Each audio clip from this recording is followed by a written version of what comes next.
আসসালামু আলাইকুম। কোটা সংস্কার আন্দোলনে নিহত পরিবারের দায়িত্ব নিয়েছেন প্রধানমন্ত্রী শেখ হাসিনা। বুধবার 17 জুলাই সন্ধ্যা 7টায় জাতির উদ্দেশ্যে দেওয়া ভাষণে এ কথা জানান প্রধানমন্ত্রী। শেখ হাসিনা বলেন, যারা হত্যাকাণ্ডের শিকার হয়েছে তাদের পরিবারের জন্য জীবন জীবিকা নির্বাহের জন্য যা করার দরকার আমি তা করব। প্রধানমন্ত্রী বলেন, যারা মৃত্যুবরণ করেছে তাদের আত্মার মাগফিরাত কামনা করছি। পরিবারের সদস্যদের প্রতি গভীর সমবেদনা জানাচ্ছি। আমি প্রতিটি হত্যাকাণ্ডের নিন্দা জানাই। যে সকল ঘটনা ঘটেছে তা কখনোই কাম্য ছিল না।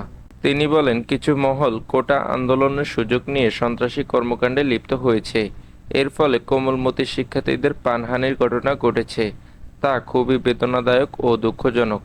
একটি আন্দোলন ঘিরে অহেতুক কথাগুলো মূল্যবান জীবন ঝরে গেল। আপনজন হারানোর বেদনা যে কত কষ্ট তা আমার চেয়ে আর কেউ বেশি জানে না।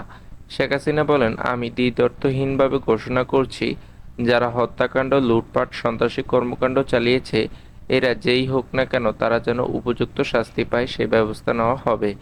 আমি আরও ঘোষণা করছি, যে সকল অনুপ্রীত ঘটনা ঘটেছে তা সুষ্ঠু ও ন্যায় বিচারের স্বার্থে সেসব বিষয় বিচার বিভাগীয় তদন্ত করা হবে।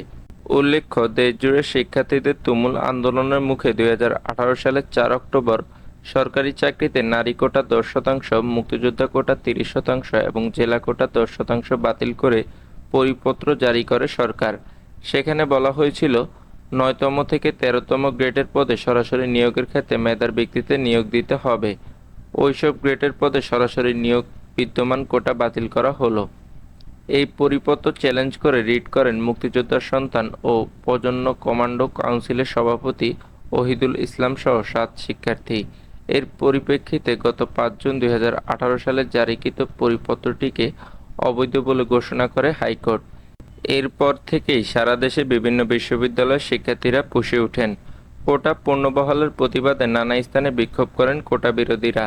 দাবি ছাড়াও বিক্ষোভ হয় জাবি, জবি, রাবি, 7 কলেজ সহ দেশের সুনামধন্য বিভিন্ন কলেজে।